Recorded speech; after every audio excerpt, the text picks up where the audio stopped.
Hey guys, Caleb with Bloodbound Games here. We got a quick bat rep for you tonight. We're playing at Event Horizon Games in Raleigh, North Carolina, and we're playing on our brand new Fat Mat from Frontline Gaming. All the terrain you see featured here tonight was featured on our YouTube channel. All of this was made from either scratch built or kits are available with the Games Workshop line. All of these are also available through our terrain service on our website, whitenogames.com. Tonight we're doing a 100 wound Age of Sigmar Stormcast Eternals versus Khorne Bloodbound game. This is the new Warhammer Age of Sigmar rule set. This is kind of a learning game for me, so we're going to kind of experiment a little bit with it. Dennis Franks, one of our painters, is going to be helping me out learning the rule set. We're going to kick it off tonight by sort of showcasing the armies, and then at the beginning and end of each turn, we'll do a quick recap. So first off in the army, going from one side over here all the way to the other side, you're going to see we've got some Dracothian Guard Tempestors hiding back here behind the Baleful Realm Gate. Oh, sorry, on the other side of them, we've got some Liberators here with the Storm Surge crossbows, some Judicators here, or sorry, reverse that, Judicators there, Liberators here with the hammers hiding in the Citadel Wood, Dracothian Guard Tempestors hiding behind the Baleful Realm Gate. We got some more Liberators over here with a variety of weapons, Prosecutors with hammers, 5 more Liberators, 5 Retributor Paladins, 3 more Prosecutors with an assortment of Javelins and Tridents, the Massive Star Drake. This guy was painted up to a Platinum level, one of our higher tabletop levels, and hiding behind this piece of terrain is the Knight Venator. Dennis came up with a rule set for tonight. It's quick and simple. It's 100 wounds total, maximum 25% in monsters or heroes, 25% magic users, and only one special named character of each character there is, and 25% characters. So the rest of it is just basically filled up with foot troops, that kind of thing. So we're going to take a quick look at Dennis's army. My name's Dennis. I'm one of the new painters here at White Metal Games. Just going to showcase my army real quick. On the left side, we have our Baron Guard, 3. I have a monster unit of 30 Blood Reavers. I think that's right. Yep. Behind them, Blood Secretor. He's a bannerman, helps give extra attacks. We have Wrathmongers, some Blood Warriors. My Mighty Lord of Khorne is my general. Next to him is a Korgorath. It's my monster, a Slaughter Priest behind him. And last is Scar Bloodwrath. He's a special name character. Bottom turn 1 for the Bloodbound Khorne. What happened? Oh, I didn't get any chances for any shooting because my army's not built that way. Khorne doesn't like shooting. And I just kind of slowly moved up. I have my banner planted to kind of help augment my army, give them an extra attack. Hey guys, bottom of the first turn, my first turn ever game of Warhammer Sigmar. So basically the entire army sort of moved its way forward. What was in range was limited, so this entire flank kind of pushed up a little bit. These guys stick back a little bit because I was really worried about the Baron Guard's charge range. So the Dracothian Guard moved forward. The Liberators kind of flanked them a little bit to sort of hide behind their big brothers.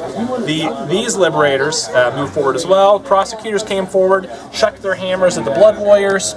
Did like I think one wound. Lord Venator came forward a little bit. He fired off into Korgorath with surprising range. 30-inch range is pretty great. The Judicators back here also 24-inch surprising range. Fired into the Blood Warriors. I think they might have done a wound maybe. Paladins moved forward, didn't really do anything. Star Drake moved forward. He actually has a pretty decent long-range attack when he called down the stars, did some wounds to Blood Secretor, did I think 1 wound to this character up here, and then these Prosecutors hit over here into Stonehenge. And that was basically it. So not a big turn, but we're still pretty far apart, so we'll see what happens next. This is Denny. This is end of turn 2. This is a pretty rough phase for me. As you can see, all the models that I lost. In his Caleb's shooting phase, his Dracothian Guard have a really nasty hammer shooting ability that just completely wiped out my Baron Guard. With a lightning surge, just like a breath weapon, yeah. Yes. The Normal Venator? Venator has a really nice shot where he took out my Khorne Lord. Yeah, that was surprising. With a 1 shot. And then was surprised with my Scar Bloodwrath got eaten pretty quickly, which I wasn't by the Star Drake. Yeah, it was a pretty fun little attack. But he has a nice ability where if you have enough models, 8 models lost, he comes right back on a 4-up. So that's really nice. I kind of use him as a missile to take wounds, but to dish him out at the same time. And Korgorath in the corner's kind of holding his own and doing pretty well. Okay, moving on to turn 3. Guys, we are back at the bottom of, I think, turn 4 maybe. We actually kind of stopped counting at the very end. So it became pretty clear pretty quick that it was a little bit of an unbalanced match. Our original system that we outlined in the beginning was 100 wounds, divvied up kind of in the old-fashioned way where we do Warhammer with 25% allocated for heroes, monsters, that kind of thing. Unfortunately, when you actually look down at the field, you'll see that it's not really that case. Essentially what happened is after this flank over here on the left-hand side collapsed, really, I feel like the rest kind of followed. All of these troops kind of moved up, the Liberators, eventually the Wrathmongers came forward, and the Dracothian Guard they're just pretty decent in hand-to-hand. Even the Tempestors, who have the Storm Volley crossbows, are just really, really substantial. Another interesting thing about this is that we realize now, or this is my first game, you can still shoot, apparently, in the combat, and even when you're in combat you can shoot, and because the Stormcast models have so much shooting, almost all of the models have shooting of one form or another, it's really quite powerful. So, for example, over here, the guys with the crossbows were able to shoot while they were pushing forward.